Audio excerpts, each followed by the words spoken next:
Stay up to date with everything Iconic by following us on all of our social media. Don't forget to subscribe to the channel and like our videos. Due to monetization restrictions, you can support us by going to patreon.com/theiconicpodcast and making a monthly pledge. And now, without further ado, enjoy part 1 of Communist Subversion.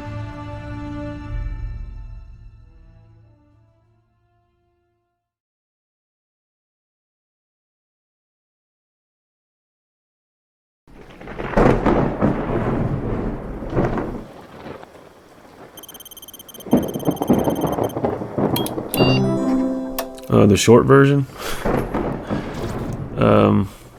they're at war. The United States is in the state of war, undeclared total war. The key to the new war would be secrecy. Mr. Curtis, are there programs that can be used to secretly fix elections? A secretly run government. In order to make sure that whoever got elected, he was always their man and on their side. The White House had approved the building of an international prison system entirely in secret. You put the dots on the map, you had an alternative geography of the United States. A secret geography. Hundreds of secret locations hiding in plain sight in office parks. For the rest of my life, I will never see the world the same way again. However ridiculous it may sound, the world communist system or the world communist conspiracy, whether I scare some people or not, I don't give a hoot. The real political world. After 9/11, the gloves come off. Number of Americans who were killed, border attacks, and several others. One good missile. The NSA spent billions of dollars on more than 480 private companies. Is that they wanted to keep it secret because they were doing things that a lot of people would not approve of. Top secret America. Defense policy analysis, defense program support, asymmetric warfare group, Project 7. Huge new bureaucracy that you can't read.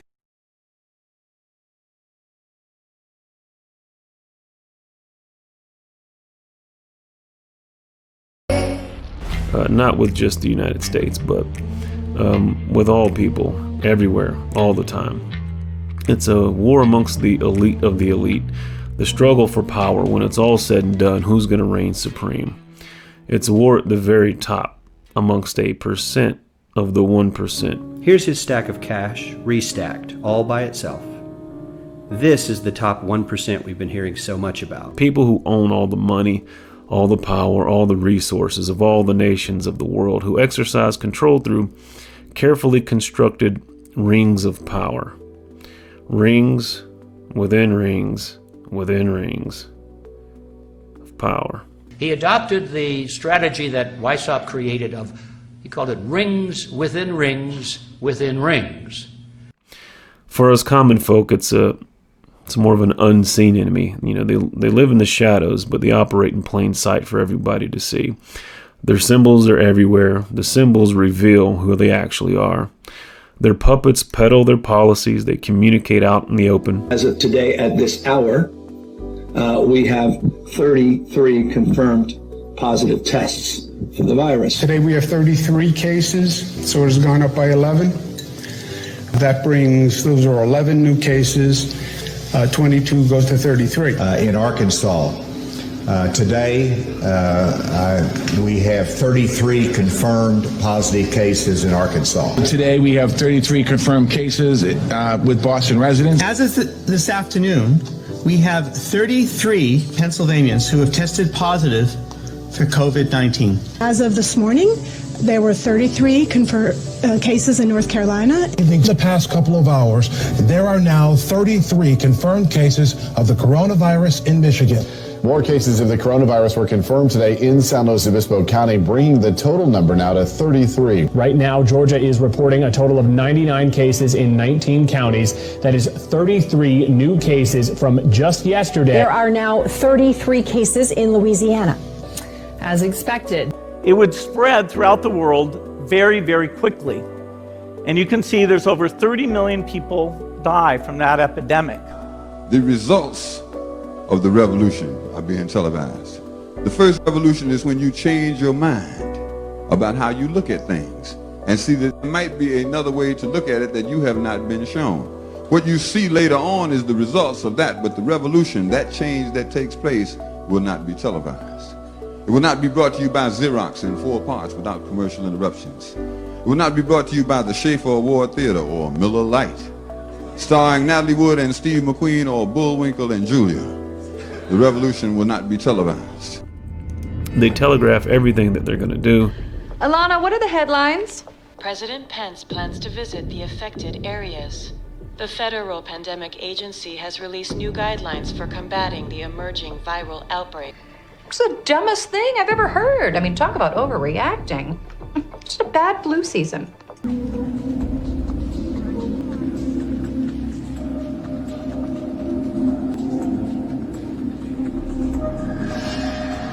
Oh no.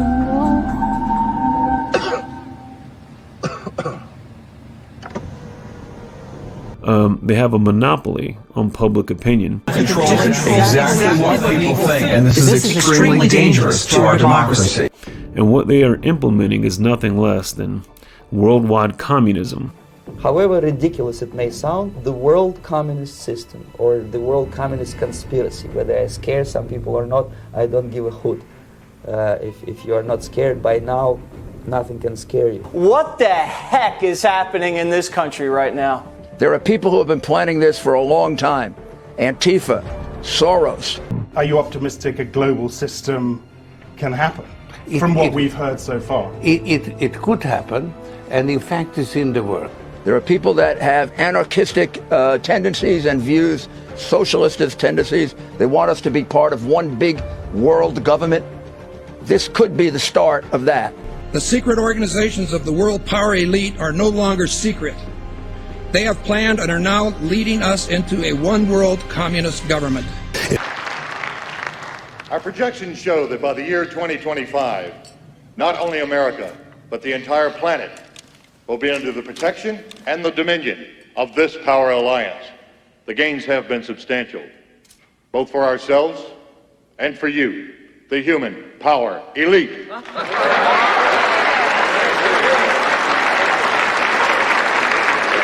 In the name of social justice and a two-phased revolution, one violent. As we go to air tonight, the United States of America is unravelling for all the world to see as race riots leave many of the nation's biggest cities burning in almost unimaginable scenes. The wave of violence has now washed across 29 cities, from New York, Los Angeles, New Orleans, Seattle and Minneapolis, ground zero for that anger and outrage now being vented by so many Americans. Police unleash force in a country gone to hell. A loaded assault rifle snatched by a private guard at gunpoint as officers are dangerously outnumbered. Surrounded. Officers being chased by the group here. Their cars on fire. Looters take over. As Saturday night anarchy reigns through America. This is Beverly Hills. High-end stores looted, famous shopping centre The Grove cleaned out. And burning. Fairfax near Hollywood a battleground. LA has survived a history of race riots. It's in one again. It's one of our darkest days when I saw it last, and it's repeating. This time it's nationwide. New York, under siege. Leave them alone! Don't get out of here! In Minneapolis, it felt different. And the State Patrol has just arrived. We're preparing to take on these protesters and throwing flash grenades right now.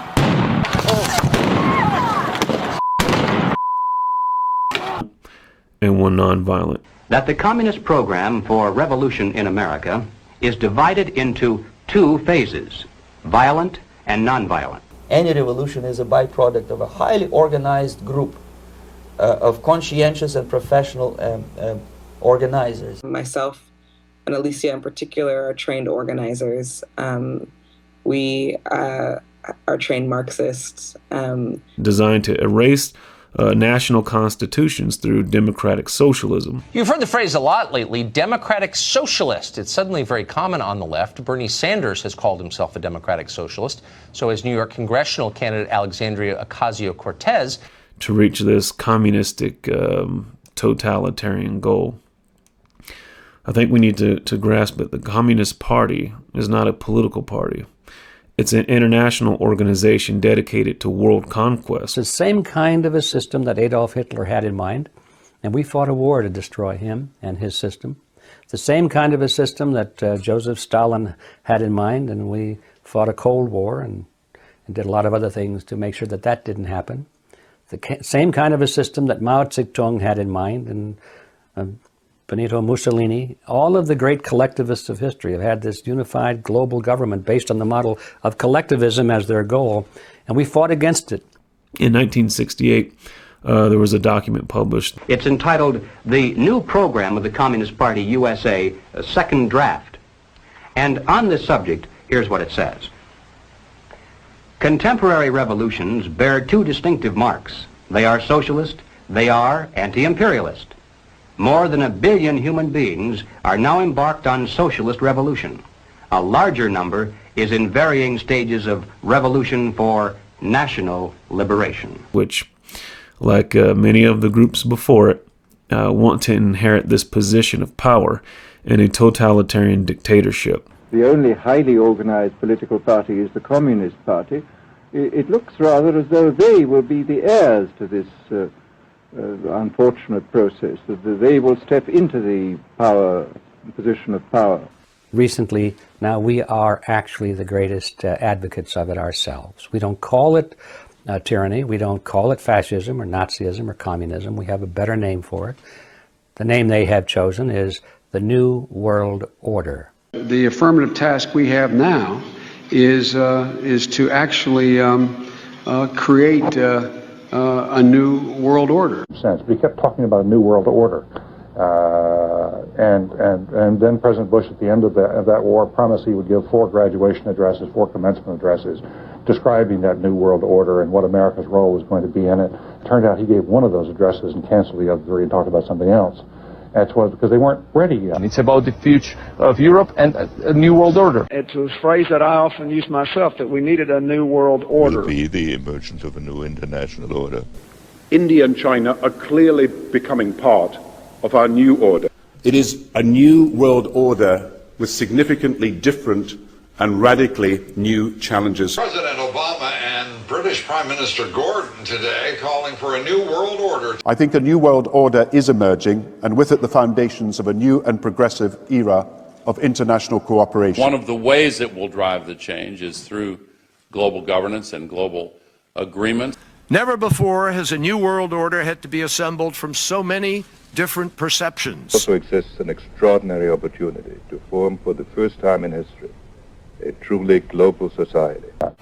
That in fact we're all going to have to give up a little bit of our sovereignty in order to make the world work. And I strongly believe India will be a central actor in the new world order. Already there are powerful forces at work that threaten to destroy all of our hopes and efforts to erect an enduring structure of global cooperation. Are you optimistic a global system can happen from what we've heard so far? It could happen, and in fact it's in the world. This is the concept. It's been under evolution for over 100 years. It looks like it's coming within sight now. We've seen the nations of Europe amalgamate into the European Union. The sovereignty of all of the European nations has been pretty well lost now to the European Union, and they've always said that was a stepping stone toward the creation of a true world government, is to unite the smaller governments of the world first into regional groupings, such as the European Union. They have one in mind for Asia and Africa, and now they're talking about doing the same on the North American continent, called the North American Union. President Bush signed a formal agreement that will end the United States as we know it, and he took the step without approval from either the U.S. Congress or the people of the United States. The initiative is nothing less than a plan to create a North American Union that would eliminate sovereignty for all three nations. Building on the North American Free Trade Agreement, the NAFTA section of the Commerce Department is busy drafting laws and regulations for a North American Union, a union of Canada, America, and Mexico. The President has attended secret meetings and signed at least 2 agreements under the Security and Prosperity Partnership Program. The stated goal established by Presidents Bush, Fox, and Prime Minister Paul Martin is integration by 2010. It's a plan from the business elites, the political elites, that will cost more American jobs, cost American sovereignty, but it would fulfill the President's father's vision. Our 5th objective, a new world order can emerge, a new era. We have before us the opportunity to forge for ourselves and for future generations a new world order. This time, a new world order with business at the helm of trade and economic policy. It's an agenda that goes hand in hand with the United States, Mexico, and Canada, working quietly and behind the scenes to promote a common market with common deregulation for the benefit of multinational corporations. It's remarkable to me, the arrogance, the idea of just simply throwing away the nation's sovereignty, but they're trying to do so in so many ways. People better understand that they mean exactly what they're saying. It's a new world order they're trying to create. And it'll be a merger of the United States, Mexico, and Canada, a process that they deny. And so this brings us to, I think, the one question everybody wants to know. Who is the infamous they, the puppet masters behind the strings, puppeting the governments of the world? Who are they, and what are their power structures? So you can't get into that subject without understanding Carroll Quigley. For anyone unfamiliar with the historical significance of the highly influential author and professor Carroll Quigley, he was brought to the forefront of public consciousness when former student, Rhodes Scholar, and President of the United States, William Jefferson Clinton, He had a very famous student by the name of William Clinton, publicly recognized him in his speech to the Democratic National Convention in 1992. I heard that call clarified by a professor named Carroll Quigley, who said to us that America was the greatest nation in history. So Carroll Quigley was a professor of Western civilization and history. He did his undergraduate work at Harvard. He received a doctorate in 1938. He later taught at Princeton, Harvard, and Georgetown's School of Foreign Service. He was a frequent lecturer in the U.S. Naval Weapons Laboratory, the Foreign Service Institute, and the Naval College in Virginia. In 1958, he served as a consultant to the Congressional Select Committee, which set up NASA. Now, why is this significant? It's significant because Professor Quigley taught the conspiratorial view of history as explained by the conspirators themselves. Quigley was very close to a secret society. In fact, he had been invited, he said in his own works, he had been invited into its inner circle and given the privilege of examining the society's private papers. 2 must-read books on this subject. One of them is Tragedy and Hope. The other one's The Anglo-American Establishment. These books were not written for mass consumption. They were written primarily for academia and for people who were involved in this conspiracy at one level or another, who were curious to know about its origins, about its history, and about the extent of its operations in the world today.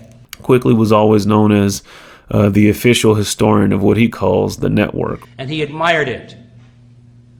He thought it was wonderful. He felt privileged to be close to it and to its documents.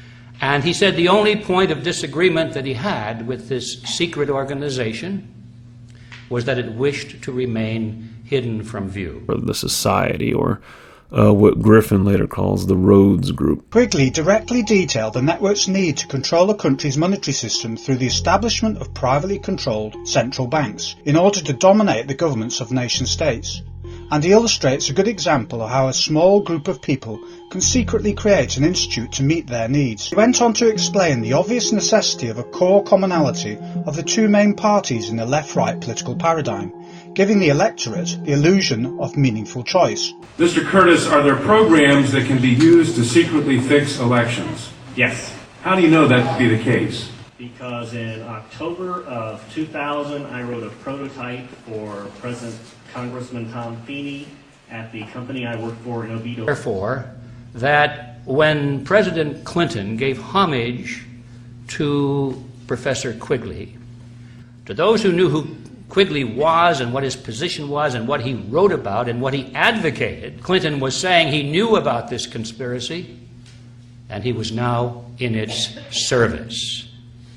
That was a signal to everyone around the world who understood what the real meaning was. He details the what becomes the later known as the society that was formed in the 19th century based on the final will and testament of Cecil Rhodes. This naturally begs the question, well, who is Cecil Rhodes? So Cecil Rhodes was one of the wealthiest men of all human history. He owned all the diamond and gold deposits in South Africa, all of these mineral reserves. In just a short period of time, he amasses a huge fortune, maybe one of the greatest fortunes the world has ever known. When Rhodes died, none of his money went to his heirs, instead it went through a series of 7 wills to establish the creation of a secret society. This secret society exists today, continues to exist, and has been a major historical force since World War I. You know, Rhodes was more than a founder of a dynasty. He aspired to be the creator of one of those vast, semi-religious, quasi-political associations which, like the Society of Jesus, has played so large a part in the history of the world. To be more strictly accurate, he wished to found an order as the instrument of the will of the dynasty. Quigley says that every major event in history, from World War I, has been dominated and directed to a large extent by this secret society. In the book Tragedy and Hope, Quigley notes that, Rhodes's fortune was dedicated to, quote, nothing less than to create a system of financial control in private hands, able to dominate the political systems of each country and the economy of the world as a whole. It was from that the Council on Foreign Relations sprang in this country. There were similar organizations in other British dependencies. And they all had as their goal the creation of a unified world government based on the model of collectivism. In the Anglo-American establishment, Carroll Quigley notes that, this organization has been able to conceal its existence quite successfully, and many of its most influential members, satisfied to possess the reality rather than the appearance of power, are unknown, even to close students of British history. Partly because of the deliberate policy of secrecy which this group has adopted, and partly because the group itself is not closely integrated, but rather appears as a series of overlapping circles or rings, partly concealed by being hidden behind formally organized groups of no obvious political significance. The purpose of the society was to create a structure that would literally control the world from behind the scenes in a fashion that the average man or woman would never even see coming or never even know that it existed. Michael Howard, in his book Lessons of History, page 66, quotes Rhodes as saying, "Why are you doing all this, Rhodes?" The quote goes, "To and for the establishment, promotion, and development of a secret society." So now the question becomes, well, how did Rhodes and later Lord Milner go about setting up this society? It originally consisted of Cecil Rhodes and a brain trust from British banking and politics. What did the power structure look like from within? The Rhodes Scholarship established by the terms of Cecil Rhodes' 7th will are known to everyone. What is not so widely known is that Rhodes, in 5 previous wills, left his fortune to form a secret society which was to devote itself to the preservation and expansion of the British Empire. And what does not seem to be known to anyone is that this secret society continues to exist to this day. In the secret society, Rhodes was to be leader. Stead, he's the guy that wrote the book on the wills. Stead, Brett, Lord Esher, and Milner were to form an executive committee called the Society of the Elect. Arthur, Lord Balfour, Sir Harry Johnston, Lord Rothschild, Albert, Lord Grey, and the others were listed as potential members of a circle of initiates, while there was to be an outer circle known as the Association of Helpers, later organized by Milner as the Round Table Organization. After the death of Cecil Rhodes, the organization fell under the control of Lord Alfred Milner, who recruited young men from the upper class of society to become part of the Association of Helpers. So here's where it gets interesting, because, you know, Rhodes borrows from his the Illuminist founder, Adam Weishaupt, who was a quote that's attributed to him is, you know, only men of superior intelligence have the right to rule the world. And so it was Weishaupt who postulated this idea of rings within rings of power. And now everyone knows that the Illuminati existed at one time. It was created in 1776 by Adam Weishaupt, but shortly thereafter it was exposed in Bavaria. The police raided it, they arrested its members, they discovered its ledgers and its books and its papers, which is why we know so much about them. They're part of the public record now. We know what the Illuminati was trying to do and how they were structured and how they organized and so forth. When we realize that there are people like Cecil Rhodes who read Adam Weishaupt's work and said, hey, this is a good idea, let's use it. He adopted the strategy that Weishaupt created of, he called it rings within rings within rings. And so Weishaupt said that, you know, at the center of his Illuminist organization, there would be a controlling group, maybe 3 or 4 individuals, a small core group.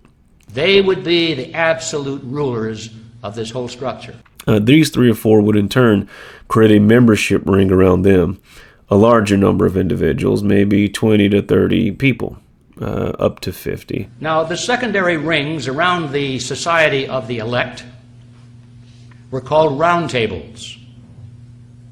And they were formed in the United States, in Britain, and all of the former British dependencies, and they still exist today. Other members who were recruited into this larger organization would not be allowed to know that there was an inner control and direction. Now, the outer group, thinking that they're the core group, not knowing that they're being dominated by this inner ring, what do? They create a membership ring around them.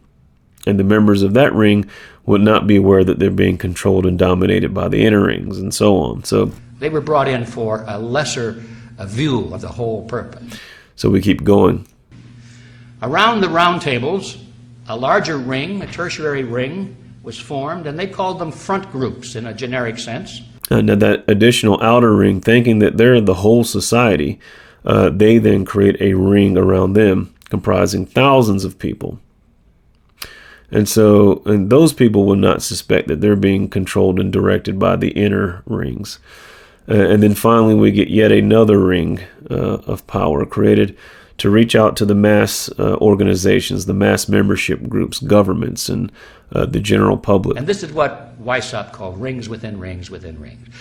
Cecil Rhodes thought that was a dandy idea, and so he adopted it as the structure for his secret society. So the idea is that, you know, with just 1/10 of 1% of the population, you can control the entire world. By controlling the centers of power in any society, you know, you let the people have their elected officials. You know, after all, those are just members of the outer ring of power anyway. And those guys are all being controlled and manipulated by the inner rings. This group of elitist bankers and industrialists who get control not only of the banking system and the monetary system, but really our foreign policy and our government. I wrote a little speech and gave a speech right before I left Congress, and I said I don't think the members of Congress really know how little effect they have in controlling things. Really, there's And that means that the Congress itself doesn't have much control. The people doesn't have much they don't have much to say about it either. The control of overall policy is really in the hands of a very small number of people who control all the administrations, all the appointments to cabinets, and certainly all the appointments to the Federal Reserve. And so Weinstock envisioned a handful of people strategically placed in carefully controlled rings within rings of power. You can control the entire world. The big banking power structure seems to have control because they're on the inside and they have control of money and they know what policy is going to be down the road. Can you specify this structure, you're talking about this power structure? Well, the power structure basically is made up of a lot of very powerful business and corporate leaders in the country. And in particular, they have formed their organizations. They've been around for a good while, and they don't even hide it anymore. You know, the Trilateral Commission, as well as the Council of Foreign Relations. Remember, this is all described primarily by Professor Quigley, was outwardly modeled after the Jesuit order. Quigley was a great admirer of the structure of the Jesuits, and he decided to model his secret society after that structure. But at the deeper level, it was clear that he borrowed the structure from the Illuminati. And the people, the common folk, being controlled, will never know how any of it worked. You sneer every time you refer to this country. You've done pretty well here. I don't get it. No, you wouldn't. You're one of the ardent believers, a good American. Oh, there are millions like you. People that plod along without asking questions. I hate to use the word stupid, but it seems to be the only one that applies. The great masses. The moron millions. When you think about it, Mr. Kane, the competence of totalitarian nations is much higher than ours. They get things done. Yeah. They get things done. They bomb cities, sink ships, torture and murder so you and your friends can eat off of gold plate. It's a great philosophy. Perhaps I can get what I want then. Power. Yes. I want that as much as you want your comfort or your job or that girl. We all have different tastes, as you can see. Only I'm willing to back my tastes with the necessary force. And so this was their strategy from the beginning, and this is their strategy till this day. It has gained momentum through World War I, really got up to speed, and then finally in World War II, all of the major players on the world scene were talking about world government. They tried to do the League of Nations, that failed. Finally, they created the United Nations, that stuck. And so now they're just trying to pump up the United Nations into the framework of the global government that they have always envisioned. You get these various rings within organizations like the Bilderberg Group. Forget the G7. If there's one party leaders want to be invited to, it's Bilderberg. That's where world leaders from politics to industry discuss. Well, we have no clue what they discuss because Bilderberg is an invite-only, ultra-secret conference where the press is not allowed, no minutes are released, and security is super tight. Or the Trilateral Commission, or the Canadian Institute of International Affairs, or the Royal Institute of International Affairs, or the controlling arm of the United States, which is the Council on Foreign Relations, or the CFR. Thank you very much, Richard, and I am delighted to be here in these new headquarters. I have been often to, I guess, the mothership in New York City, but it's good to have an outpost of the Council right here down the street from the State Department. We get a lot of advice from the Council, so this will mean I won't have as far to go to be told what we should be doing and how we should think about the future. The center of gravity, as I mentioned a moment ago, shifted eventually to the Rockefeller Group. Prominent among the organizations sponsoring the Miami event were the Council of the Americas, founder and honorary chairman David Rockefeller, the Americas Society, chairman David Rockefeller, the Forum of the Americas, founder David Rockefeller, the Institute for International Economics, financial backer and board member David Rockefeller, the Trilateral Commission, founder and honorary chairman David Rockefeller. Rockefeller's influence also extends to the current administration. He was chairman emeritus of the CFR when Vice President Dick Cheney once served as a director, a relationship that Cheney concealed during his congressional career. It's good to be back at the Council on Foreign Relations. As Pete mentioned, I've been a member for a long time and was actually a director for some period of time. I never mentioned that when I was campaigning for re-election back home in Wyoming. With centers of influence in such other organizations as the Bilderberg Group, the Trilateral Commission, and that sort of thing. We've all heard about these.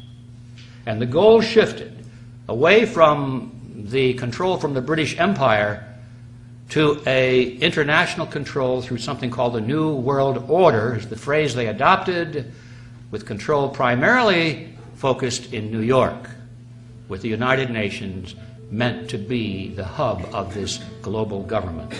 Arnold Toynbee, the famous British historian, philosopher of history, author of numerous books. He was a research professor of international history at the London School of Economics and at the King's College in the University of London International Affairs. He said, "I will hereby repeat that we are at present working discreetly, but with all of our might, to wrest this mysterious political force called sovereignty out of the clutches of the local national states of the world.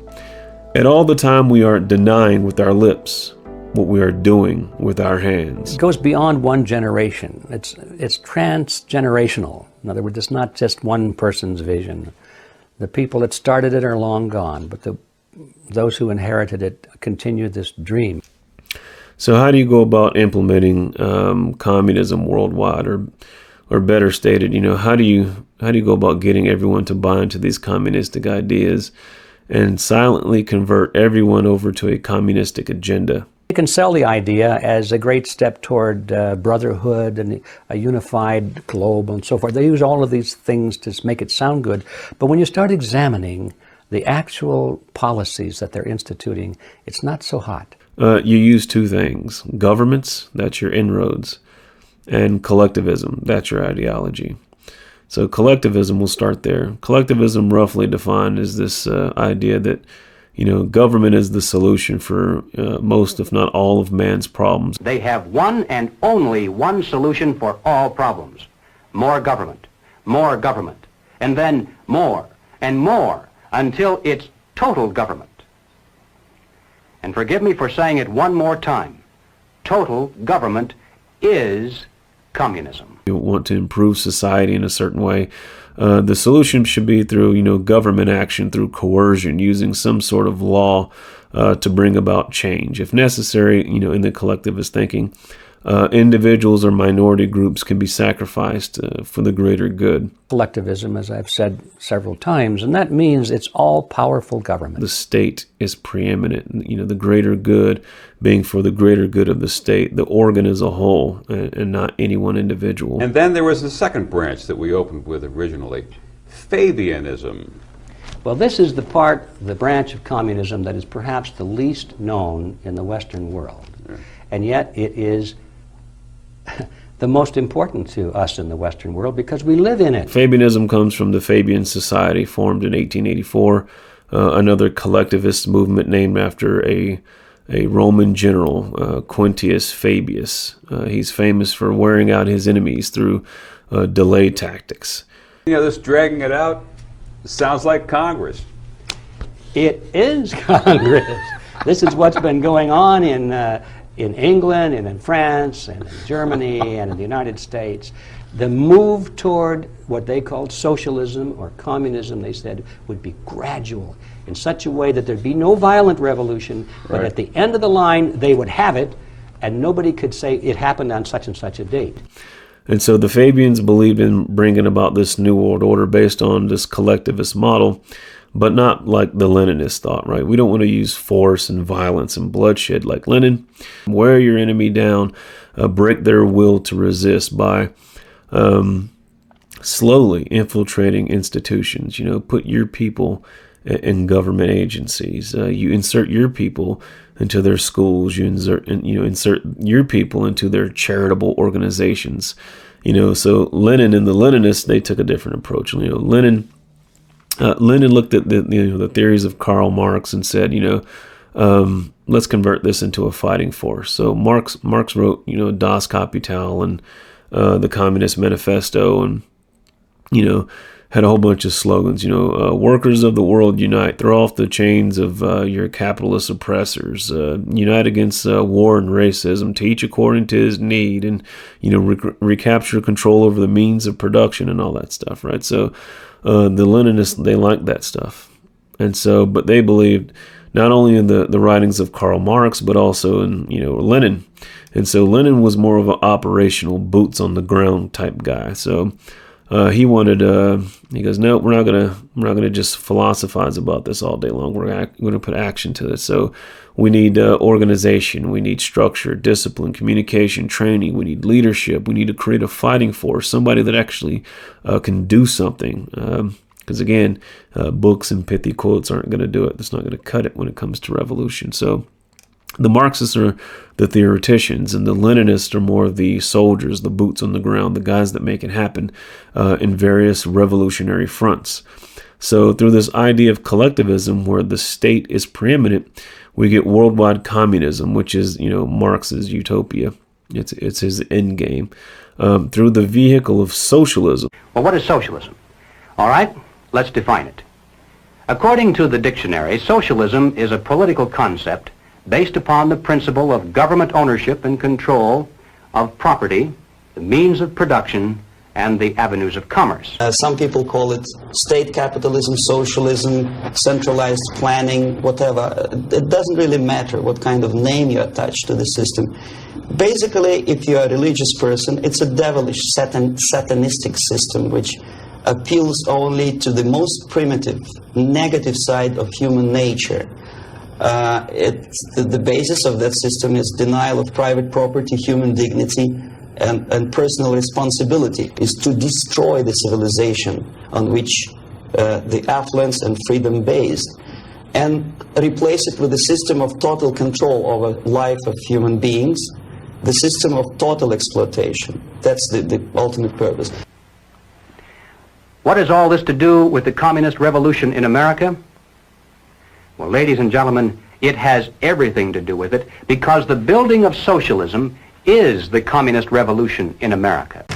According to a new survey, 70% of American millennials say they'll likely vote socialist, and 1 in 3 of them view communism favorably. Specifically, this idea of social justice movements. No matter what national problems we may face, the communists seize upon these as excuses to build socialism. So, for the sole purpose of passing laws that don't benefit, any of these people. They have one and only one solution for all problems: more government, and then more and more until it's total government. Rather simply there to increase the government's control, thus increasing the round table group's control and the outer rings of power. The quiet conversion of our government into a communist regime, but under the banner of socialism. Well, how do they define it?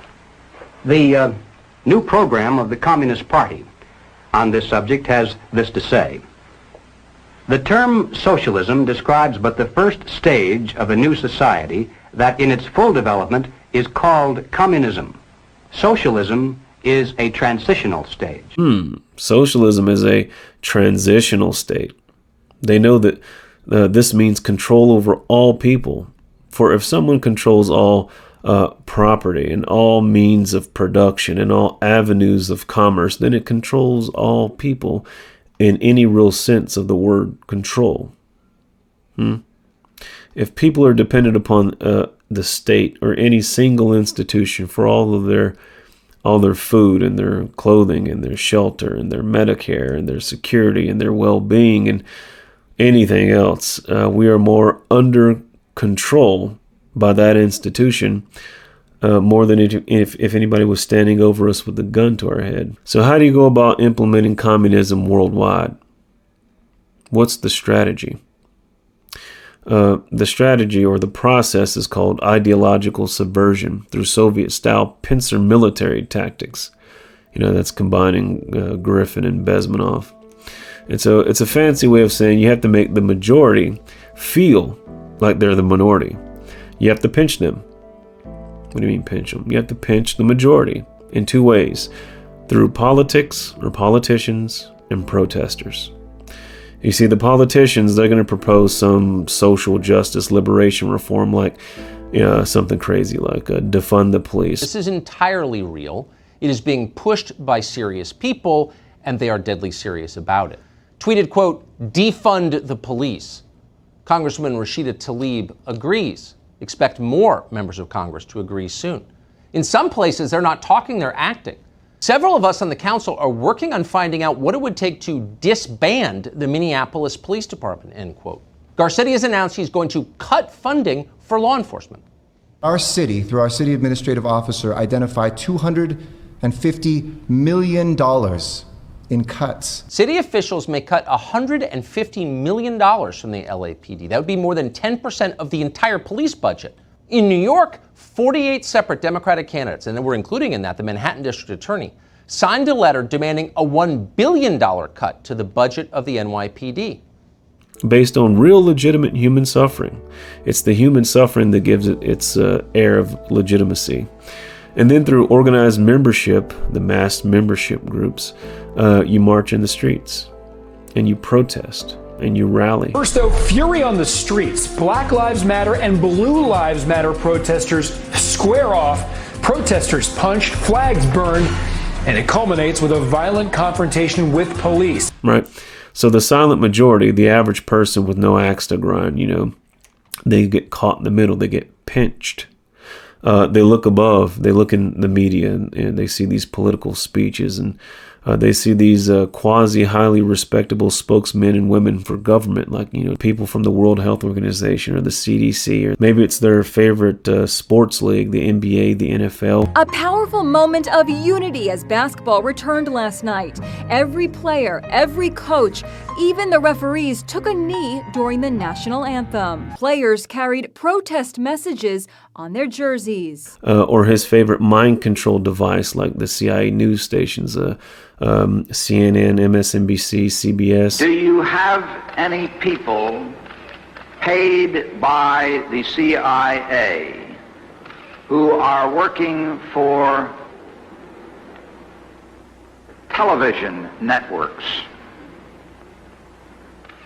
This, I think, gets into the kind of getting into the details, Mr. Chairman, that I'd like to get into in executive session. And they're all calling for socialist legislation. The horrible effects of socialism and communism seem remote, like a hangover you had from tequila back when you were 16. You threw up for 2 days and swore never again. But in a year, you do. Humans can forget the things that nearly kill them. In the same survey, 72% of all Americans wrongly believe communism killed under 100 million people in the last 100 years. It's more, over 100 million people killed by something that many people today see as nice. Given how modern media and academia deem humans as disposable hazards on an overcrowded planet that will certainly end in 10 years, maybe that's why they romanticize this awful stuff. Thin the herd, as they say. He looks below and he sees, mobs of demonstrators out in the streets shouting, different different communist slogans, right? And so he says to him or herself, has everybody gone crazy, or is it just me? Now, he's still the majority, but he doesn't know it. He's being duped. He thinks that, he's hopelessly outnumbered. Then he bows the knee to what he thinks is the democratic will of the people, or the democratic will of the majority. And what does he do? He puts a mark on a ballot that passes further legislation increasing government power, thus increasing the round table group's control and the outer rings of power. And the process starts all over again. New legislation is recommended to solve even more national problems with socialistic solutions, more mobilizing of the mass membership organization, shouting in the streets, trying to have the appearance of the popular support for the new socialist recommendations, more confusion from the silent majority not knowing that they are the majority. And you keep repeating this process until the ultimate goal finally gets achieved, right? New recommendations from above, new demands from below, new legislation gets passed. Over time, socialism is legally and peacefully implemented without the use of violence and in the name of the nation. At the end of the line, they would have it, and nobody could say it happened on such and such a date. So finally we get to Yuri Bezmenov. I was born in a military family. My father was a high-ranking officer of the Soviet Army General Staff. I graduated from Oriental Studies Institute, affiliated to Moscow State University, in 1963. I started working with Novosti Press Agency, the biggest propaganda and ideological subversion organization of USSR, which is directly under KGB. Ostensibly, it's a public news agency. Novosti in Russian language means news, but there are no news. It's mainly propaganda. Who, speaking from the perspective of a defecting KGB agent. I defected in 1970, landed in Canada, worked for several years as a producer of Canadian Broadcasting Corporation, overseas service in Russian language, similar to Voice of America. Gives us a good working definition of ideological subversion. Ideological subversion, or active measures, активные мероприятия in the language of the KGB, or psychological warfare. What it basically means is to change the perception of reality of every American to such an extent that despite of the abundance of information, no one is able to come to sensible conclusions in the interests of defending themselves, their families, their community, and their country. It's a great brainwashing process which goes very slow. It's always a destructive, aggressive activity aimed to destroy the country, nation, or geographical area of your enemy. So he defines it as a destructive, aggressive activity aimed to destroy a country, a nation, or geographical area of the enemy. That the perception of reality of your enemy is screwed up to such an extent that he does not perceive you as an enemy. The final stage of subversion, after which you can simply take your enemy without a single shot being fired. Yuri gives us the 4 phases of subversion, where he says, first you have demoralization, then destabilization, and then crisis, and then normalization. And so he goes into the first phase. He goes, it's demoralization. It takes from 15 to 20 years to demoralize a nation. Why that many years? Because this is the minimum number of years which requires to educate one generation of students in the country of your enemy. Well, what are you doing during this re-education process? Marxism-Leninism ideology is being pumped into the soft heads of at least 3 generations of American students without being challenged or counterbalanced by the basic values of Americanism. We would snow plow editorial offices, student organizations, religious groups with literature of class struggle, if not directly Marxism-Leninism propaganda, then a propaganda of a legitimate aspirations of working class, betterment of life, equality. Well, we infiltrate and we influence all the areas where public opinion is often formulated or shaped. Bribery, corruption, befriending politicians, members of parliament, influential scholars, members of civil service, businessmen. In other words, anyone who has anything to do with shaping of public opinion. And so, well, what areas would those be? Well, they're in religion and education and social life and government and politics and law enforcement. And so, well, okay, so what do you do for religion? Oh, for religion, we politicize it, we commercialize it, we criticize it, we ridicule it, we disband it, we discredit it. Oh, what do you do for the educational system? Oh, we relativize everything. War is peace, freedom is slavery, ignorance is strength. Oh, wow, what do you guys do for social life? Oh, we promote immorality. Do as you will. All is permissible. If it feels good, do it. For government, what do you do? Oh, we create unelected bodies of unelected officials.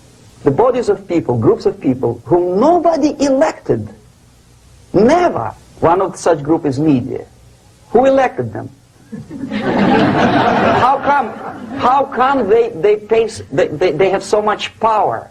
Almost monopolistic power on your mind They can rape your mind. You create your own narrative with the media. The president gives you a 10-minute speech. It's followed by 2 weeks of talking heads.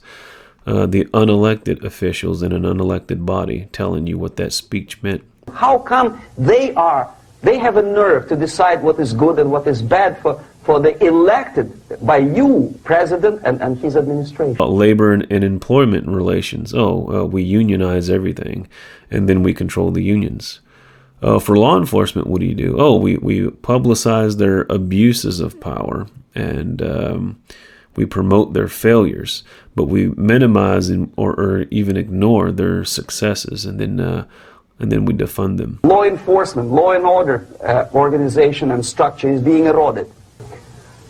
The hatred, the mistrust to the people who are supposed to protect you and enforce law and order. At the same time, with law enforcement, I think it's trendy to hate cops right now. I honestly do. I think it's trendy to hate cops. I think it's trendy to bash cops. And I think a lot of people believe that it's very easy for them to Sunday morning quarterback a cop's decisions through the keyboard, which I don't like to see, particularly when those people have no law enforcement training. Well, what do you do for the economy? Well, that's an easy one.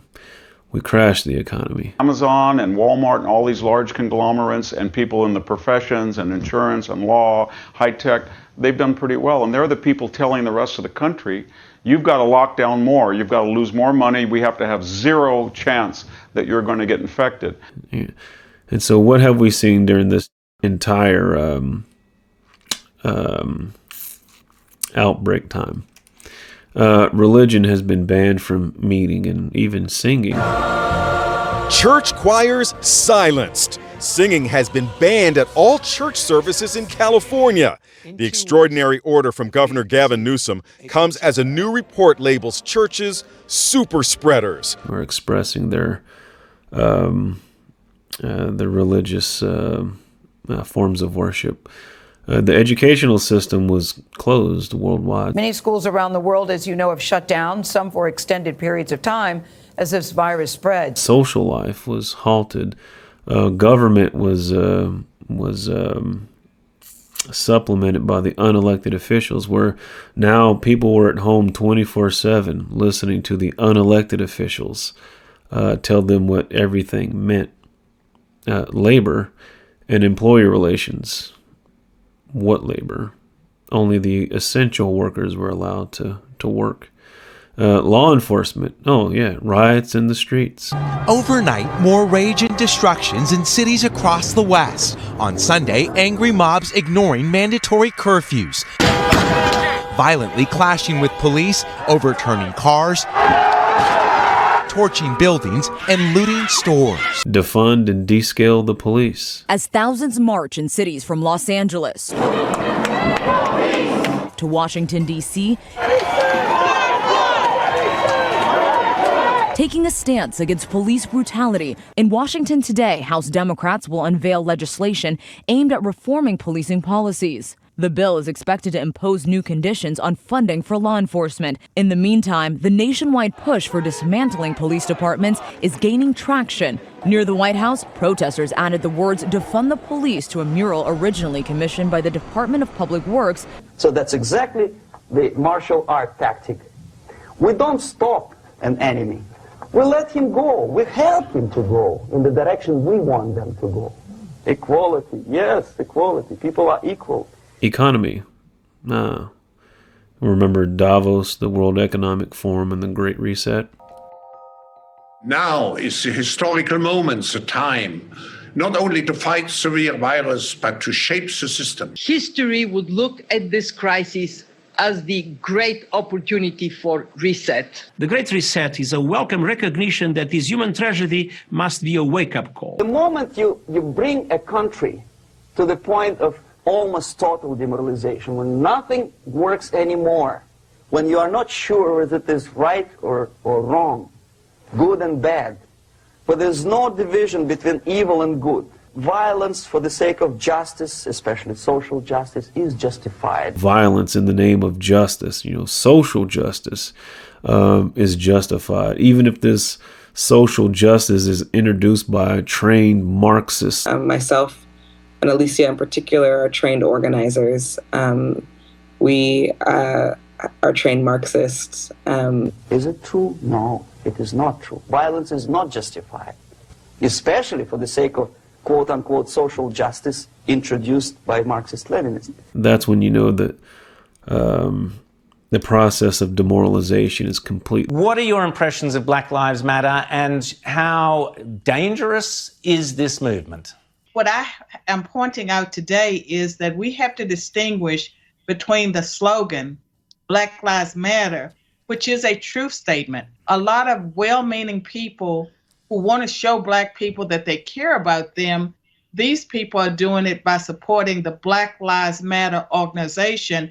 And my position is that they're confusing the slogan with the organization, and the organization is part of a global movement to destroy life as we know it in America and probably in the rest of the Western world. And so this whole movement to defund the police is not about racial justice. It's about advancing a Marxist socialist agenda that will not improve the situation of Black Americans or their relationships with other groups. What we see is a lot of violence taking place, arson, and vandalism. Exposure to true information does not matter anymore. A person who was demoralized is unable to assess true information. The facts tell nothing to him. Even if I shower him with information, with authentic proof, with documents, with pictures, even if I take him by force to the Soviet Union and show him concentration camp, he will refuse to believe it until he is going to receive a kick in his fat bottom. When a military boot crashes then he will understand, but not before that. That's the tragic of the situation. You cannot change their mind, even if you expose them to authentic information, even if you prove that white is white and black is black, you still cannot change the basic perception and the logic of behavior. In other words, these people, the process of demoralization is complete and irreversible. Then you can move on to the second step. And the second step is destabilization. It takes only from 2 to 5 years to destabilize a nation. The influence of Marxist-Leninist ideas in the United States is absolutely fantastic. I could never believe it 14 years ago when I landed in this part of the world that the process will go that fast. How you do it? You let them do it themselves. The area of application here is narrowing down. As Orwell says, every picture has been repainted. Every statue and street building has been renamed. In downtown Norfolk, Virginia, the mayor says the statue will be relocated out of concern for public safety. Protesters across America are tearing down and damaging memorials that they say honors racist figures from history. In a color so bright it can't be missed, the mayor of Washington, D.C. ordered the streets be painted to send a message. The words stretching well beyond a full city block on a street that leads to the front door of the White House. This protest gathering point also got a new name. Open. You can see it with your own eyes. All you have to do, all American mass media has to do, is to unplug their bananas from their ears, open up their eyes, and they can see it. Every date has been altered. And the process is continuing day by day and minute by minute. History has stopped. Nothing exists except the endless present in which the party is always right. So you create these scenarios where, the people destroy themselves. You have to get everybody in the game. There can be no bystanders. Public divide and list of violent encounters over masks grows. This one happening July 5th in Miami. Run-of-the-mill law-abiding citizens get caught up and treated like lifelong criminals over the slightest infraction. A dispute over a mask led to a woman being tased by a cop at a middle school game. Of course, no, it should have never come to this. You have to make the people put their foot down, draw a line in the sand, stand on their own ground, pound on their chest, and and show you which cards that they're going to play. And when that takes place is when you move to the next stage, which is crisis. The next stage, of course, is crisis. It may take only up to 6 weeks to bring a country to the verge of crisis. The moment all these movements will be directed in one direction, right?